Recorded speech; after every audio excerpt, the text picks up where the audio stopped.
Another complexity with the electric business is it's basically viewed, since the law requires universal service, you have to serve everybody. If you try to go to a market, you have a question, well, what if there is no seller? So it's essentially, you have, even when you have retail access, like they do in about 50% of the load and 40% of the geographic surface. Well, that's more 40% of the population and about 50% of the load. You have what's called a load serving entity. That is the entity with the obligation to serve. So If they you're have going to provide universal electrons. service. Yeah. Okay. If you're going to have, then if I'm in your service territory and I call, you got to hook me up.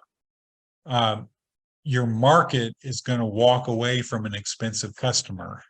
So even where you have a market, you also have an obligation to serve, and that entity has some extra cost that they're often wanting to spread out to everybody, because the universal service thing is a societal cost, not a business specific cost. So you don't want one business incurring that cost and a competitive business avoiding that cost. And that's a problem anywhere where you have retail access. So Okay. those two are a little different but related. And we